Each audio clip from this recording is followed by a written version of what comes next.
জানি যে আপনারা সবাই ব্যস্ত, কিন্তু এখানে এই প্রোগ্রামটা শোনার জন্য আর কনসেন্ট্রেশন লেভেলটা যাতে ব্রেক না হয়ে যায় আর আপনার জন্য যাতে অন্য কারোর অসুবিধা না হয় তার জন্য কাইন্ডলি মোবাইলটা সাইলেন্ট অথবা সুইচ অফ করে দিন। কারা কারা আজকে নতুনবার প্রথমবার আমাদের প্রোগ্রামে এসেছেন কাইন্ডলি একটু হাত তুলবেন। আপনাদের সবাইকে আমাদের টিয়ানসি হেলথ অ্যাওয়ারনেস প্রোগ্রামে স্বাগত জানাই। আচ্ছা বলুন তো, আপনাদের কাছে সবচেয়ে বেশি প্রিশিয়াস জিনিস কি? আপনার কাছে বলুন, আপনাকে জিজ্ঞেস করছি, বলুন সবচেয়ে দামি জিনিস কি যেটাকে আপনি খুব ভালো করে রাখতে চান?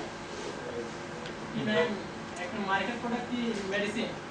মেডিসিন মেডিসিন জানতে না না, আপনার কাছে একটা প্রিশিয়াস জিনিস কি সেটাই, মার্কেট হেলথ এই সমস্ত কিছু। ডায়মন্ড আছে। Diamond, okay, thank you. আর কেউ বলবেন আপনাদের কাছে দামি কি? হেলথ। আমাদের কাছে সবচেয়ে দামি জিনিস হচ্ছে আমাদের হেলথ। এই হেলথের মাধ্যমে কিন্তু আমরা ডায়মন্ড, আমাদের টাকা, আমাদের ড্রিম সমস্ত কিছু পুরো করতে পারি। কিন্তু এখন আমরা এতটাই ব্যস্ত হয়ে গেছি যে জিনিসটা সবচেয়ে বেশি আমাদের কাছে প্রিশিয়াস সেটাই কিন্তু যত্ন করতে পারি না বা কেয়ার করতে পারি না। টাকার পিছনে আমরা ছুটি, কিন্তু টাকা অর্জন করতে করতে আমাদের হেলথ চলে যায়, হেলথকে আবার রিস্টোর করতে গিয়ে আবার টাকা চলে যায়।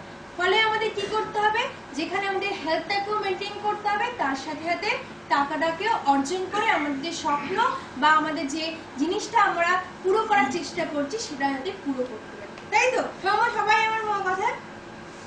তো টিয়ানসি হেলথ কেয়ার প্রোডাক্টস আপনাদের কিভাবে হেল্প করবে যে আপনাদের হেলদি রাখতে। কারণ টিয়ানসির মেন উদ্দেশ্য হচ্ছে আমাদের ইলনেস থেকে নিয়ে এসে ওয়েলনেসের দিকে নিয়ে যাওয়া, যাতে আমরা মেডিসিন এর উপরে ডিপেন্ডেন্ট না হয়ে যাই। কারণ মেডিসিন আমাদের কখনোই কোনো সমস্যাকে কিন্তু সমাধান করতে সাহায্য করে না, কয়েকদিনের জন্য সেই সমস্যাটাকে চাপিয়ে রেখে দেয়। যেমন আমাদের জ্বর হলে আমরা ওষুধ খাই, তাই কি হয়, আমাদের জ্বরটা কমে যায়, আমরা কাজ করতে যেতে পারি। কিন্তু আস্তে আস্তে সেই ওষুধ খাওয়ার ফলে যে সাইড এফেক্টটা সেটা কিন্তু অন্যান্য আকারে আসে, যেমন দুর্বল ভাব, খাওয়ার প্রতি অনিচ্ছা, অন্যান্য আকারে কিন্তু আমাদের শরীরে আসে। কিন্তু আমাদের ফুড সাপ্লিমেন্ট, যেটা আমাদের টিয়ানসি ডায়েটারি সাপ্লিমেন্ট হিসেবে আমরা জানি, সেটা আমাদের মেইন প্রবলেমটাকে কিন্তু সলভ করে। যদি আমাদের রেসপিরেটরিতে প্রবলেম হচ্ছে, কি কারণে হচ্ছে সেটাকে অ্যানালাইজ করে কিন্তু সেই প্রবলেমটাকে সলভ করতে সাহায্য করে, যাতে পরবর্তীকালে সেই সিস্টেম থেকে অন্য কোনো প্রবলেম কিন্তু অ্যারাইজ হয় না। তার জন্যই আমাদের মেডিসিন না নিয়ে ফুড সাপ্লিমেন্টের দরকার। আচ্ছা বলুন তো, আমরা কেন রোগের দ্বারা আক্রান্ত হই? কেন এত সহজেই আমরা যখনই ঘর থেকে বাইরে বেরোই বা বৃষ্টি হলেই আমরা সর্দি, কফ এই ধরনের প্রবলেম দ্বারা কেন আমাদের শরীরের মধ্যে ইমিউন সিস্টেমটা আস্তে আস্তে কমে যাচ্ছে। আমাদের মধ্যে যে পাওয়ারটা ছিল যেটা ওটার দ্বারা আমাদের প্রোটেক্ট করতে পারতো সেটা কিন্তু অনেক বেশি কমে যাচ্ছে। তার জন্য আমাদের কি করতে হবে, আমাদের শরীরের মধ্যে যে ইনবিল্ট ইমিউন সিস্টেমটা আছে সেটাকে কিন্তু বুস্ট করতে হবে সবসময়। কিভাবে করবেন সেটার মাধ্যমে, সেটাই জানবো আজকে আমরা টিয়ানসি ডায়েটারি সাপ্লিমেন্টস এর মাধ্যমে।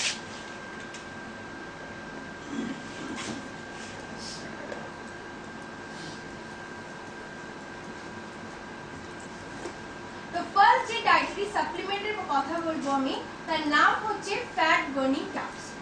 এটা আমি এর ব্যাপারে কথা বলার আগে ফার্স্টে আমি বলতে চাই যে কেন আমরা ফ্যাট বার্নিং ক্যাপসুল নেব আর কেন মার্কেটে যে সমস্ত প্রোডাক্টস আছে সেইগুলো কেন কনজিউম করব। ফার্স্ট এটা জেনে নিই।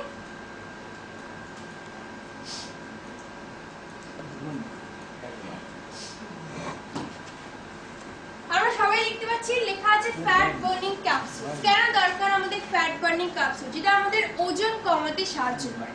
আমরা দেখি যে আমরা নিজেরা বা আমাদের যে আশেপাশে ঘরের মধ্যে যে সমস্ত বন্ধু বান্ধবরা থাকে, অনেক বেশি ওজন বেড়ে যাওয়ার ফলে ডিপ্রেস হয়ে যাচ্ছে, কোনোভাবেই কিন্তু বয়স অনুসারে ওজনটাকে কন্ট্রোল করতে পারছে না।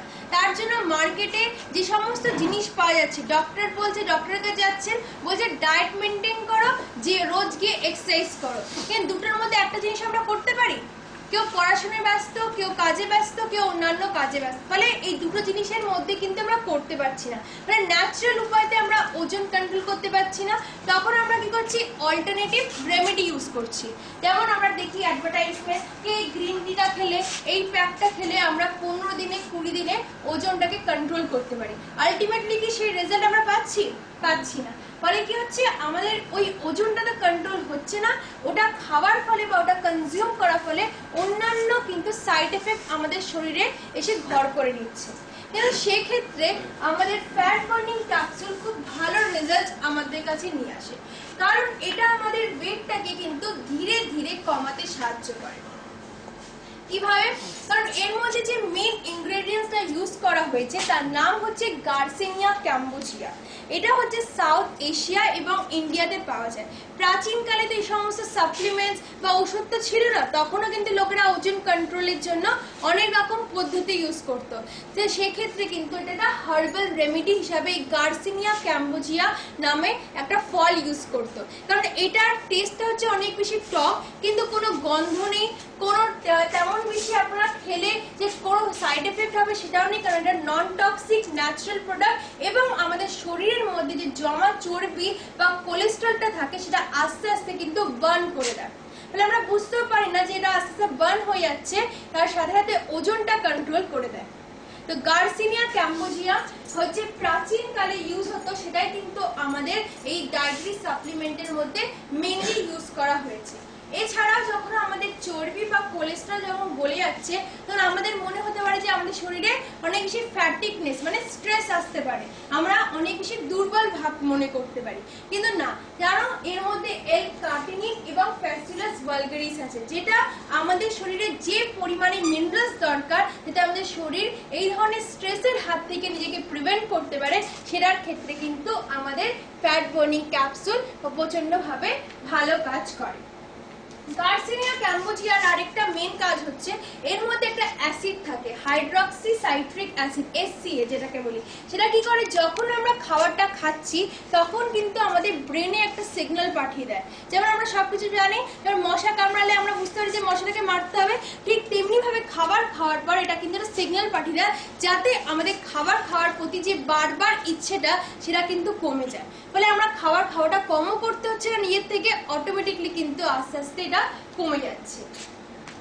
এর মধ্যে ব্ল্যাক বিনস থাকার ফলে আমাদের ব্লাড সুগার লেভেলটা কিন্তু কন্ট্রোলডে চলে আসছে। লিভার ফাংশন যাদের প্রবলেম, যেমন ডাইজেশনের প্রবলেম হতে পারে, গ্যাস অ্যাসিডিটির প্রবলেম হতে পারে, হজম করার ক্ষেত্রে অনেক প্রবলেম হতে পারে, সেই প্রবলেমগুলোকেও কিন্তু এটা সমাধান করতে সাহায্য করে। এবং সবচেয়ে বড় কাজ হচ্ছে, এটা কোনো without any side effect, without any gynae বা কিডনি প্রবলেম ছাড়াই কিন্তু আমাদের ওজনটাকে কন্ট্রোল করে এবং আমাদের কাছে খুব ভালো রেজাল্ট নিয়ে আসে।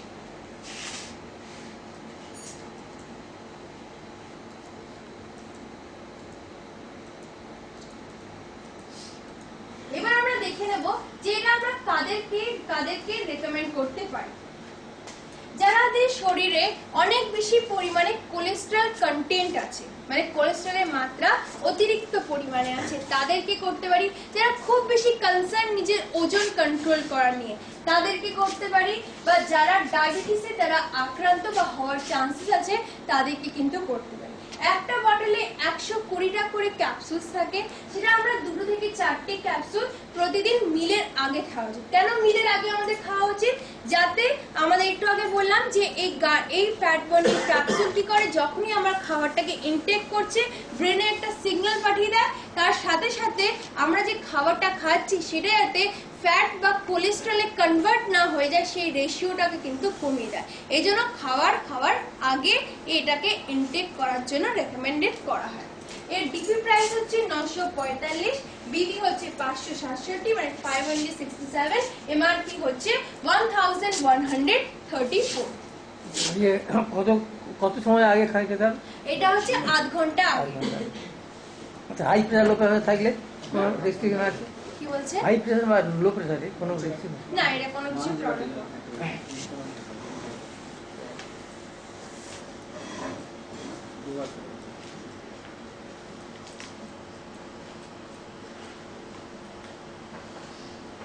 এবার আমরা নেক্সট সাপ্লিমেন্টের কথা বলবো, তার নাম হচ্ছে ওপিসি প্লাস ক্যাপসুল।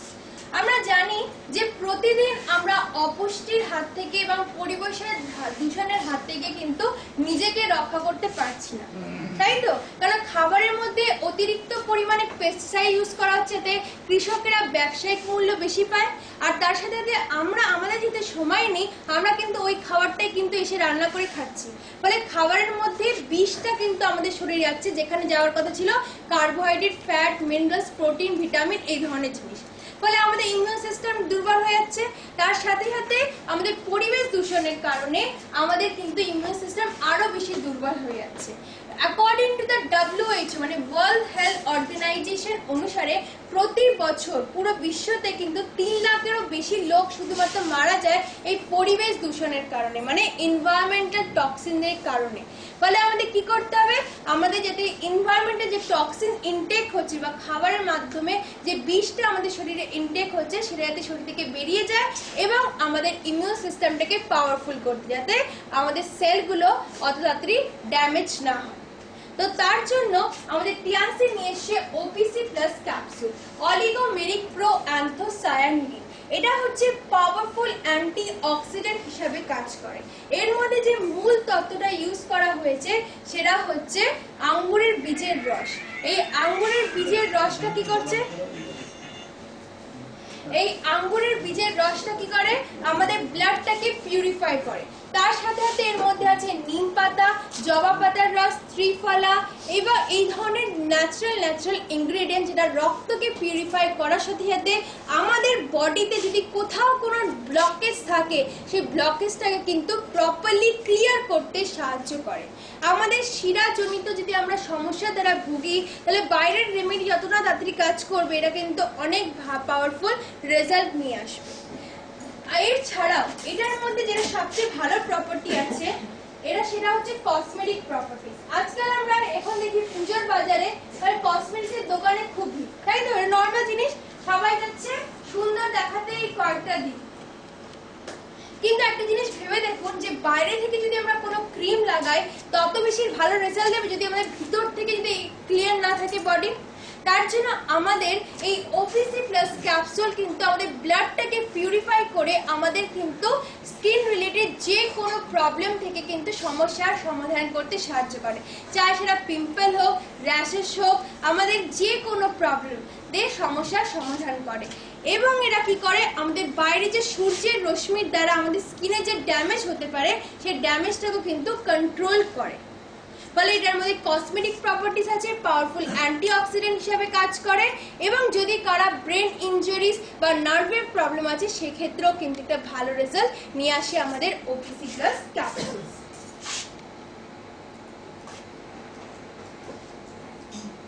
তাই এটা আমরা কাদেরকে রেকমেন্ড করতে পারি, এটা আমরা রেকমেন্ড করতে পারি যারা খুব বেশি কনসার্ন নিজের লুক নিয়ে, যারা তাদের বয়স্ক হওয়ার ছাপটাকে কিন্তু কন্ট্রোল করতে যায়, কম করতে যায় এজিং প্রসেসটাকে, তাদেরকে রেকমেন্ড করতে পারি। যারা শিরাজনিত সমস্যা তারা ভুগছেন তাদেরকে, যারা প্রতিদিন অ্যালকোহল বা স্মোকিং কনজাম্পশন করছেন তাদেরকে আমরা এটা রেকমেন্ড করতে পারি।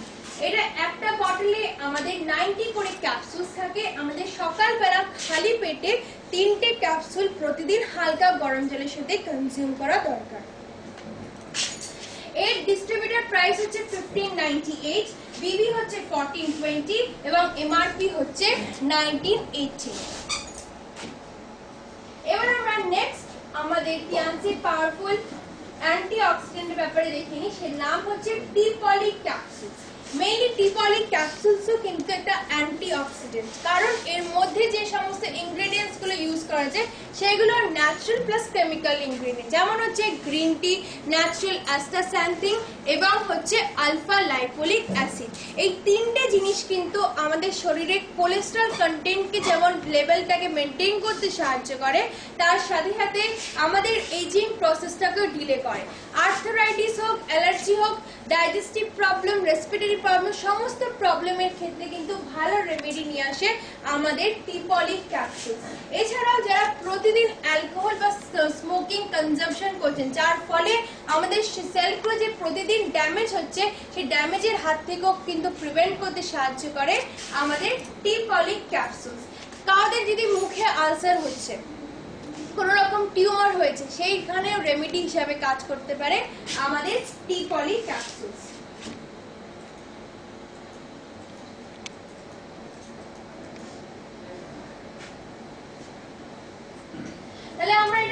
কাদেরকে রেকমেন্ড করতে পারি, এটা হচ্ছে যে অ্যাডাল্ট বা এজেড একটু বয়স্ক প্রাপ্ত তাদেরকে, যারা আর্থ্রাইটিসে যারা ভুগছেন তাদের, কারণ কি আমাদের টি পলি ক্যাপসুল আমাদের শরীরে যাতে প্রপার পরিমাণে ক্যালসিয়াম অ্যাবজর্বেশনটা হয় সেই ক্ষেত্রে লক্ষ্য রাখে, তাহলে তাদেরকে যাদের শরীরে কোলেস্টেরল কন্টেন্ট বেশি আছে বা খুব সহজে কিন্তু কফ কোল্ড এই সব ধরনের জ্বরে তারা আক্রান্ত হন, তাদেরকে কিন্তু আমরা রেকমেন্ড করতে পারি আমাদের টি পলি ক্যাপসুল।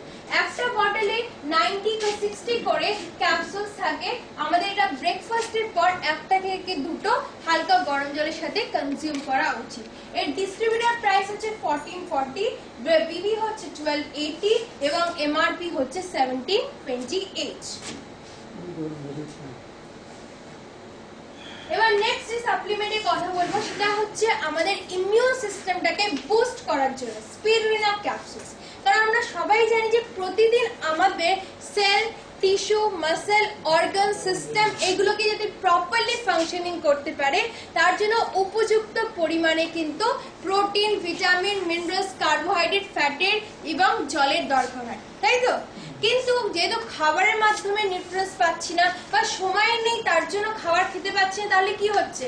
একটা সেল ড্যামেজ হচ্ছে, সেলের পর টিস্যু, টিস্যুর পর অর্গান, অর্গানের সিস্টেম, মাসেল সমস্ত কিছু ড্যামেজ হয়, আমরা কিন্তু আস্তে আস্তে বার্ধক্য এবং মৃত্যুর দিকে কিন্তু এগিয়ে যাচ্ছি। তাহলে আমাদের লক্ষ্য হচ্ছে যে আমাদের শরীরে উপযুক্ত পরিমাণে যে সমস্ত জিনিসের দরকার সেটা সঞ্চয় করা। সেই জন্য টিয়ানসি নিয়ে এসে স্পিরুলিনা ক্যাপসুল, যেটা হচ্ছে highest, most balance, most digestible plant protein source. এটা যদি আমরা প্রতিদিন কনজিউম করি মাল্টি ভিটামিনের কিন্তু সঞ্চার আমাদের শরীর হচ্ছে। এর মধ্যে 65% প্রোটিন আছে। মায়ের দুধে যে থাকে গ্যামালোনিক অ্যাসিড সেটাও কিন্তু এটা আছে।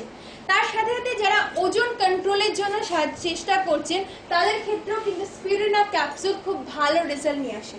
ব্লাড সুগার লেভেলটাকে কিন্তু কন্ট্রোলের ক্ষেত্রেও আমাদের স্পিরুলিনা ক্যাপসুল খুব ভালো রেজাল্ট নিয়ে আসে। এছাড়া এটার মেন কাজ হচ্ছে আমাদের ইমিউন সিস্টেমটাকে বুস্ট করা, যাতে আমাদের আর্থ্রাইটিস বলুন, আইসাইট প্রবলেম বলুন বা আমাদের যে ইমিউন সিস্টেম দুর্বল হয়ে গেলে যে সমস্ত সমস্যার দ্বারা আমরা সম্মুখীন হতে পারি সেগুলোকে কিন্তু কমাতে সাহায্য করে। কারণ এটা হচ্ছে 65% প্রোটিন, ভিটামিন এ, বি, বি1, বি2, বি6, বি2 সমস্ত ধরনের মাল্টিভিটামিন সঞ্চার আছে।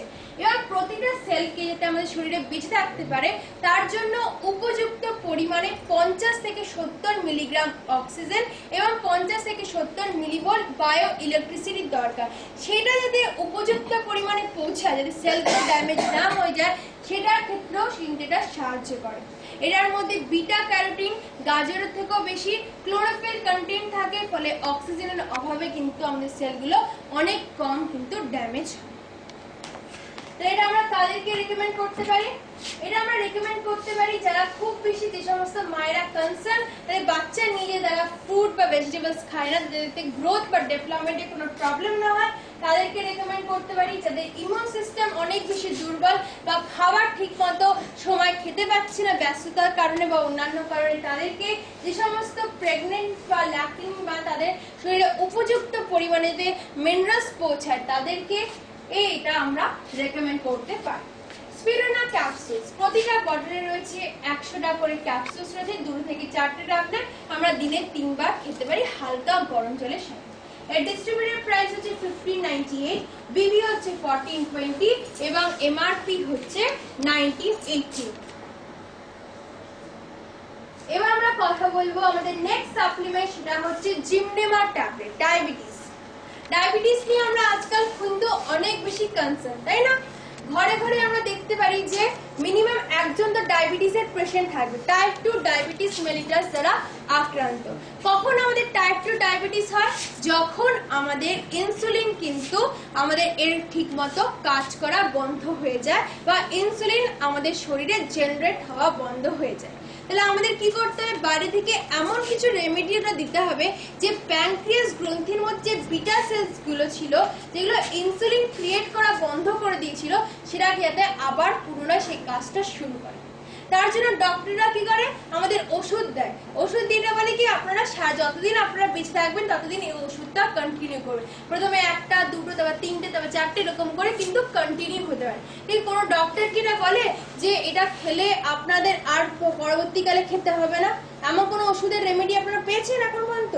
কিন্তু আমাদের জিমনেমা ট্যাবলেট কিন্তু সেক্ষেত্রে এটা খুব ভালো রেজাল্ট নিয়ে আসে, কারণ এর মধ্যে যে মেইন ইনগ্রেডিয়েন্টটা ইউজ করা হয়েছে তার নাম হচ্ছে জিমনেমা সিলভাস্ট্রে, যার নামই হচ্ছে সুগার ডিস্ট্রয়ার। এই জিমনেমা সিলভাস্ট্রে কি করে আমাদের যে প্যানক্রিয়াস গ্রন্থির মধ্যে যে বিটা সেলসগুলো ঠিকমতো কাজ করা বন্ধ করে দিয়েছিল সেই কাজটা কিন্তু পুনরায় স্টার্ট করতে সাহায্য করে। যখন এটা কাজ করা শুরু হয়ে যাবে তখন ইনসুলিন ক্রিয়েট হবে, ইনসুলিন ক্রিয়েট হলে অটোমেটিকলি কিন্তু আমাদের ব্লাড সুগার লেভেলটা কন্ট্রোলড লেভেলে চলে আসবে। তার সাথে সাথে এর মধ্যে একটা ইনগ্রেডিয়েন্ট ইউজ করা হয়েছে, সেটা হচ্ছে ক্রোমিয়াম পিকোলিনেট। সেটা আমাদের ইনসুলিনের সাথে থেকে বিটা সেলের সাথে থেকে কিন্তু আমাদের যে ব্লাড সুগারটা ঠিকমতো এনার্জিতে কনভার্ট হয় সেক্ষেত্রেও কিন্তু সাহায্য করছে। বলে দুটো ইনগ্রেডিয়েন্ট কিন্তু একসাথে আমাদের কাজ করে আমাদের ডায়াবেটিসের হাত থেকে অনেক বেশি রেমেডি দেয়। কারণ ডায়াবেটিস হলে আমাদের কি কি হতে পারে, কিডনিতে প্রবলেম হতে পারে, ইউরিনের প্রবলেম হতে পারে, চোখে প্রবলেম হতে পারে, ব্রেনে প্রবলেম হতে পারে, হার্টে প্রবলেম হতে পারে এবং আমাদের লোয়ার পোর্শনেও কিন্তু প্রবলেম হতে পারে, তাই তো? এই যে সমস্ত ধরনের প্রবলেম ডায়াবেটিসের ফলে আমাদের শরীরে এসেছিল সেটা কিন্তু কমাতে সাহায্য করে আমাদের জিমনেমা ট্যাবলেট। তার সাথে সাথে এটা আমাদের মিষ্টি খাওয়ার ইচ্ছেটাকেও কিন্তু কমায়। যারা জন্ডিস দ্বারা আক্রান্ত হয়েছে তাদের ক্ষেত্রেও কিন্তু আমাদের জিমনেমা ট্যাবলেট খুব ভালো রেজাল্ট নিয়ে আসে। তো কাদেরকে আমরা রেকমেন্ড করতে পারবো? যারা অলরেডি ডায়াবেটিস দ্বারা ভুগছেন, তাদের বংশগত ডায়াবেটিস যে এখন আপনার হয়নি এমন কোনো জায়গায় আপনাদের বংশ পরম্পরায় চলছে, তারাও কিন্তু এটা ইনটেক করতে পারে। যারা হচ্ছে অলরেডি ডায়াবেটিস দ্বারা ভুগছেন তারা তো করবেনই, তাদের শরীরে ব্লাড প্রেশারটা একটুখানি হাই লেভেলে আছে বা যাদের কিন্তু ওজনটা বয়স অনুসারে নেই তার বা বেশি, তাদেরকে কিন্তু এটা আমরা রেকমেন্ড করতে পারি। একটা বটলে আমাদের 120 টা করে ট্যাবলেট থাকে। দুটো ট্যাবলেট প্রতিদিন আমাদের খাওয়ার আগে খেতে হবে আর মিনিমাম 1.5 ঘন্টা আগে। ডিস্ট্রিবিউটর প্রাইস হচ্ছে 900, বিবি হচ্ছে 800 এবং এমআরপি হচ্ছে 1080।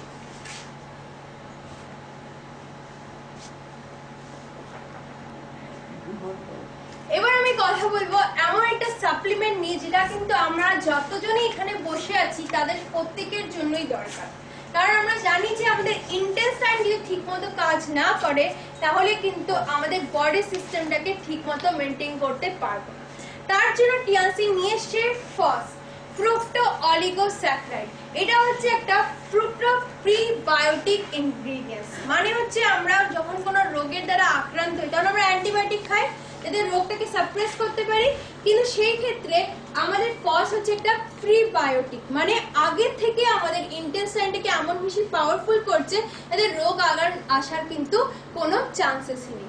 সেকেন্ড হচ্ছে এর মধ্যে নন ডাইজেস্টেবল ফাইবার কন্টেন্ট থাকে, ফলে আমাদের ইন্টেস্টটা কিন্তু প্রপারলি ক্লিনস হয়।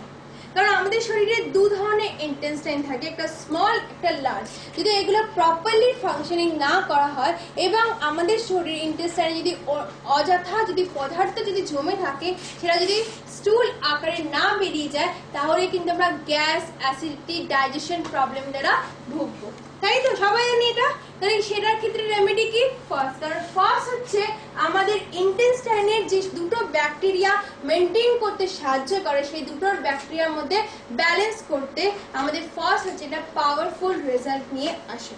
কারণ আমাদের ইন্টেস্টাইনটাকে মেনটেন করার জন্য দুটো ব্যাকটেরিয়া দরকার, একটা হচ্ছে বিফিডো ব্যাকটেরিয়া, একটা হচ্ছে প্যাথোজেনিক ব্যাকটেরিয়া। প্যাথোজেনিক ব্যাকটেরিয়া বেশি বেড়ে গেলে আমরা সহজে কিন্তু ইনফেকশিয়াস ডিজিজের দ্বারা ভুগবো। যেমন হচ্ছে একটুখানি বৃষ্টিতে ভিজলে, একটুখানি উল্টোপাল্টা খেলে কিন্তু ডাইজেশনের প্রবলেম, সর্দি, কাশি, কফ এই ধরনের প্রবলেম এবং আস্তে আস্তে কিন্তু ডায়রিয়া, অন্যান্য ইনফেকশিয়াস ডিজিজের হাত থেকে আক্রান্ত হব। তাই আমাদের ফসের লক্ষ্য হচ্ছে ব্যাড ব্যাকটেরিয়া এবং গুড ব্যাকটেরিয়ার মধ্যে ব্যালেন্স রেখে ইন্টেস্টাইনটাকে ঠিকমতো কাজ করাতে, যাতে আমাদের কোনো রকম কিন্তু ডাইজেশন প্রবলেম না হয়। এর সাথে সাথে যে অ্যান্টিবায়োটিক খেলে আমাদের শরীরে যে সাইড এফেক্ট হতে পারে সেই সাইড এফেক্টটাও কিন্তু অনেক বেশি কমাতে, আমাদের শরীরের মধ্যে যে টক্সিনসগুলো আছে সেগুলোকে বের করতে, ক্যালসিয়ামটাকে প্রপারলি অ্যাবজর্পশন করতে এবং ইনসোমনিয়ার হাত থেকে কিন্তু আমাদের রক্ষা করতে সাহায্য করে আমাদের ফ্রুক্টো অলিগোস্যাকারাইড মানে হচ্ছে ফস।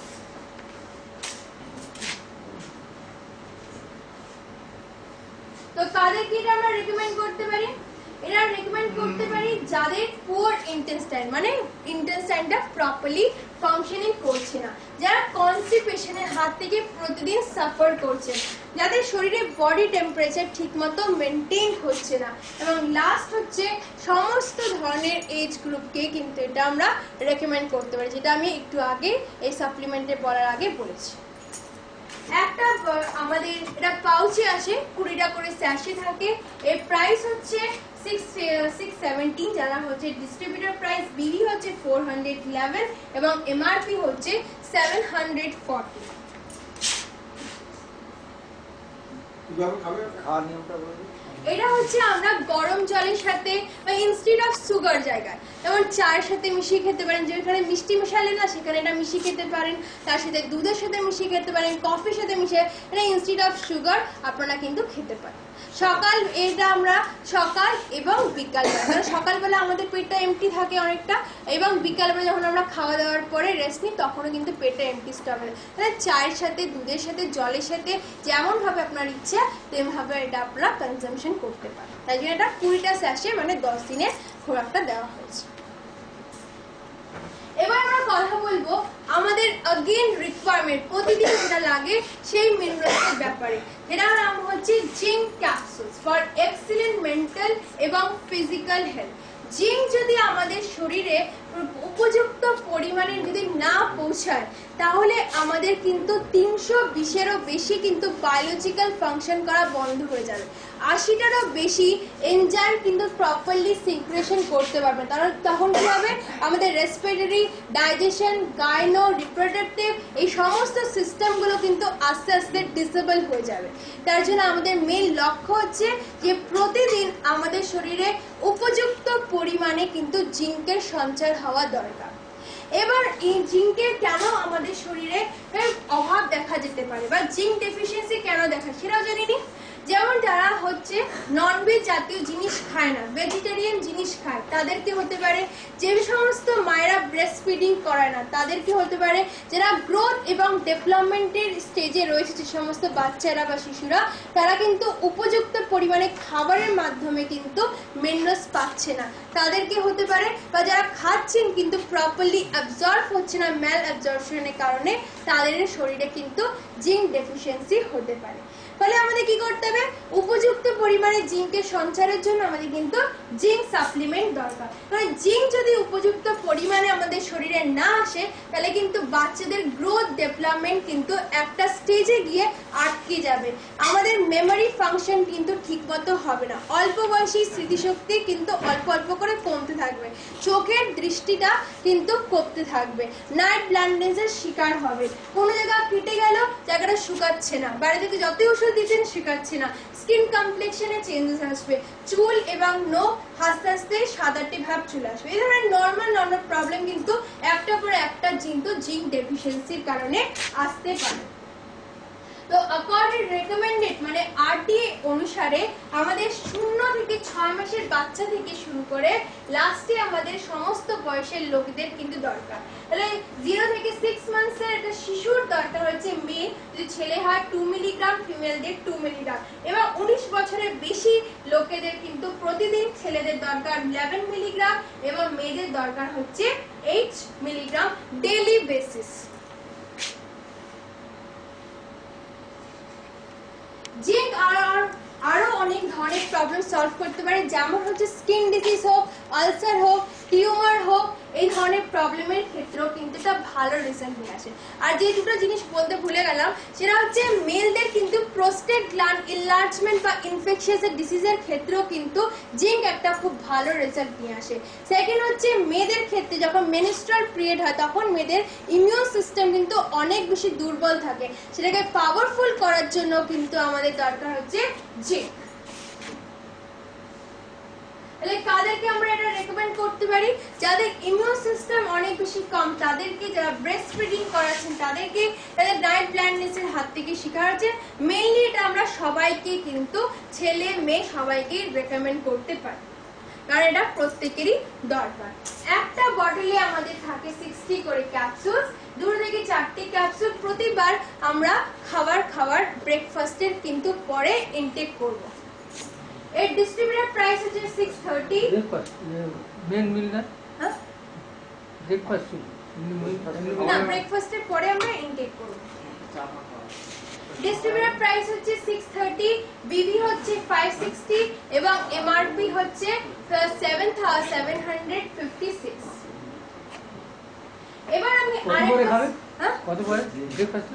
আধঘন্টা পরে হ্যাঁ ব্রেকফাস্টে আধঘন্টা পরে ও কটা করে খাবে, এটা ডিপেন্ড করে 2 থেকে 4। যদি বাচ্চা হয় 2 দেবেন, বড় হলে 4টে কত দেবেন। সময় ব্রেকফাস্ট জাস্ট পরই খাবে? ব্রেকফাস্টের পরে খেলে, ব্রেকফাস্টে চা খেলে হবে না, মিনিমাম কিছু খেতে হবে তারপরে। না, আগে খেলেও কোনো অসুবিধা নেই, এটা ডিপেন্ড করে আমাদের বডির মেটাবলিজমের উপর যে কিভাবে ওটা নিচ্ছে। অনেকে বলে খাবার খাওয়ার পরেও নিচ্ছে, কখনো খাবার খাওয়ার আগে। মেইনলি আমরা রেকমেন্ড করি যে খাবার খাওয়ার আগে নিতে, তাই না, যাতে ডাইজেশন হয়, এই ধরনের ফাংশনস গুলো ঠিক মতো হয়। বাট আপনারা খাবার খাওয়ার পরেও নিতে পারেন, এটা ডিপেন্ড করবে যে আপনারা কিভাবে আপনার শরীরটা ওটা কনজিউম করছে। নেক্সট যে সাপ্লিমেন্টের কথা বলবো সেটা হচ্ছে Fe+ capsule, another main supplement, another main mineral. আমরা সবাই জানি যে আমাদের শরীরে আয়রন সাপ্লিমেন্টটা অনেক বেশি দরকার, তাই তো? কারণ কিন্তু তবুও কিন্তু আমরা যদি 3টে ঘরে যাই, তবুও 2টো ঘরে দেখবো যে অ্যানিমিয়া দ্বারা আক্রান্ত। কেন? যে যখন আমরা জানি যে how much it is important for our health, কিন্তু কেন এত বেশি আমরা ল্যাক হই? কারণ আমরা জানি যে আমাদের বডি ফাংশনসটাকে ঠিকমতো মেনটেন করার জন্য 2 ধরনের আয়রন দরকার হয়, একটা হচ্ছে হেমি আর একটা হচ্ছে নন হেমি। হেমি আয়রন আমরা পাই হচ্ছে নন ভেজ জাতীয় জিনিস থেকে, যেমন মাছ, মাংস, পোলট্রি, এই ধরনের জিনিস থেকে, এবং নন হেমি আমরা পাই হচ্ছে ফ্রুট, ভেজিটেবলস এবং অ্যানিমাল ফুডস থেকে। এবার এটা যদি আমরা প্রতিদিন 10 থেকে 20 মিলিগ্রাম খাবারের মাধ্যমে ইনটেক করি, তার মধ্যে কিন্তু 1 মিলিগ্রাম আয়রন কিন্তু আমাদের শরীরে অ্যাবজর্ব হবে। কিন্তু অ্যাকর্ডিং টু দ্য RDA, মানে রেকমেন্ডেড ডায়েটারি অ্যালাউন্স অনুসারে, ছেলেদের ক্ষেত্রে 10 মিলিগ্রাম, মেয়েদের ক্ষেত্রে 15 মিলিগ্রাম কিন্তু প্রতিদিন দরকার। তাহলে কতটুকু খেতে হবে সেটা কি আপনারা জানেন? কত পরিমাণে খেলে সেটা হবে? কেন আমাদের শরীরে অ্যাবজর্ব হচ্ছে 10 থেকে 20 মিলিগ্রাম খেলে 1 মিলিগ্রাম। আমাদের শরীরে 15% কিন্তু আয়রন অ্যাবজর্ব থাকে বা স্টোর থাকে ফিউচার কাজের জন্য।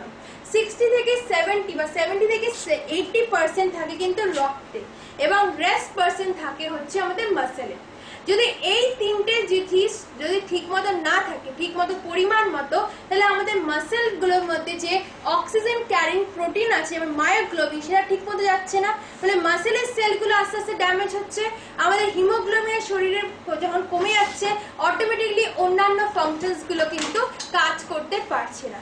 এর জন্য আমরা রেকমেন্ড করি প্রতিদিন Fe+ ক্যাপসুল, স্পেশালি মেয়েদের, এটা বাচ্চা শিশু থেকে শুরু করে বয়স্ক সবাইকে কিন্তু কনজিউম করার জন্য। কারণ এর মধ্যে যে ইনগ্রেডিয়েন্টটা আছে সেটা হচ্ছে NaFeEDTA, মানে Na মানে হচ্ছে আয়রন, বুঝতে পারছেন আমি কোনটা বলছি? Sodium iron, ethylene diamine tetra acetic acid. এই ইনগ্রেডিয়েন্টটা হচ্ছে একটা আয়রন সাপ্লিমেন্ট, যেটা আমাদের কিন্তু স্টমাকে কোনো রকম প্রবলেম ছাড়াই আমাদের যাতে শরীরে আয়রনটা প্রপার পরিমাণে অ্যাবজর্ব হয় সেক্ষেত্রে সাহায্য করে। কারণ অন্যান্য বাজারে যে সমস্ত আয়রন সাপ্লিমেন্টগুলো পাবেন, তার ডক্টররা রেকমেন্ড করে কি হচ্ছে এটা খাওয়ার সাথে বা খাওয়ার আগে খেতে, যাতে স্টমাকে কোনো রকম প্রবলেম না হয়। কিন্তু এর মধ্যে এই ইনগ্রেডিয়েন্টসটা কিন্তু আমাদের শরীরে খাওয়ার পরে রেকমেন্ড করি, যাতে কোনো উইথাউট এনি সাইড এফেক্ট এটা কিন্তু শরীরে অ্যাবজর্ব হয়ে যায়। সেকেন্ড হচ্ছে আমাদের যখন কোনো জায়গা কেটে গেল, রক্ত বেরোচ্ছে, ফলে হিমোগ্লোবিন কিন্তু আমাদের শরীরে আয়রন ডেফিসিয়েন্সি দেখা যাচ্ছে। মায়েদের যখন প্রেগন্যান্সি অবস্থা বা ল্যাকটেটিং অবস্থায় কেন খেতে পারে যে আয়রন সাপ্লিমেন্ট অবশ্যই খাওয়ার জন্য, কারণ তারা তখন গ্রোয়িং স্টেজে থাকে, ফেটাসটা আস্তে আস্তে গ্রো করছে। ঠিক তেমনি ভাবে এটা বাচ্চারও কিন্তু গ্রোয়িং স্টেজে আয়রনের কিন্তু উপযুক্ত পরিমাণে দরকার, না হলে আবার কিন্তু গ্রোথ ডেভেলপমেন্টের ক্ষেত্রে প্রবলেম হতে পারে। তাহলে আমাদের আয়রন সাপ্লিমেন্ট মানে এফি প্লাস ক্যাপসুল এটা কি কি কাজ করে, এর মধ্যে যেহেতু যেটা বললাম NAFE DTA এবং তার সাথে ফেরাস ফিউমারেট ফোলিক অ্যাসিড থাকে, ফলে আমাদের হিমোগ্লোবিনের পরিমাণ যখন আমাদের রক্তে ঠিকমতো থাকছে, এনিমিয়া দ্বারা আমরা আক্রান্ত হচ্ছি না। সেকেন্ড হচ্ছে আমাদের বডি ফাংশনসটা ঠিকমতো কাজ করছে, আমাদের ব্রেন ফাংশনসটা ঠিকমতো কাজ করছে, আমাদের মাসল ফাংশনসগুলো ঠিকমতো কাজ করছে, এবং মেয়েদের ক্ষেত্রে যেটা গাইনো প্রবলেম দ্বারা ভোগে, যখন আমাদের ইমিউন সিস্টেম দুর্বল হয়ে যায়, সেই ক্ষেত্রেও কিন্তু এটা ভালো রেজাল্ট নিয়ে আসে আমাদের এফি প্লাস ক্যাপসুল। এটা আমরা প্রত্যেককে বয়সে, সমস্ত বয়সে কিন্তু মহিলা এবং পুরুষদের রেকমেন্ড করতে পারি। যারা অনেক বেশি ঘুমের দ্বারা ঘুমাচ্ছেন, ঘুম ভেঙে যাচ্ছে বা ঘুম পাচ্ছে না, অনেকদিন মানে সারাদিন কাজ করে আসার পর তাদেরকে করতে পারি, এবং যারা খুব বেশি গ্যাস্ট্রোলাইসের প্রবলেমে ভুগছেন তাদেরকে রেকমেন্ড করতে পারি। একটা বটলে আমাদের 60 করে ক্যাপসুল থাকে, এরা 3 থেকে 10 বছরের বাচ্চাদের একটা করে ক্যাপসুল, 10 বছরের বেশি বাচ্চাদের কিন্তু 2টো করে ক্যাপসুল আমরা কনজিউম করতে বলি খাওয়ার পর হালকা গরম জলের সাথে। একটা বটলে আমাদের 60 করে ক্যাপসুল থাকে, তার প্রাইস হচ্ছে ডিস্ট্রিবিউটর প্রাইস 378, বিবি হচ্ছে 227 এবং এমআরপি হচ্ছে 454। তো আমরা আজকে জানলাম আমাদের সমস্ত ডায়েটারি সাপ্লিমেন্টের মাধ্যমে। অনেকে যারা আজকে আমাদের প্রথমবার নতুন এসেছেন তারা ভাবছেন যে দামগুলো শুনে অনেক বেশি, তাই না? যখন আমরা পূজার সময় যখন একটা ড্রেসের বদলে 5টা ড্রেস কিনতে পারি, তখন কিন্তু আমাদের সুস্থ থাকার জন্য কিন্তু এইটুখানি টাকা আমাদের ইনভেস্ট করতেই পারি। যদি সুস্থ না থাকি, নেক্সট টাইম কিন্তু পরবর্তী পুজো কিন্তু ভালোভাবে এনজয় করতে পারবো না। So thank you everyone.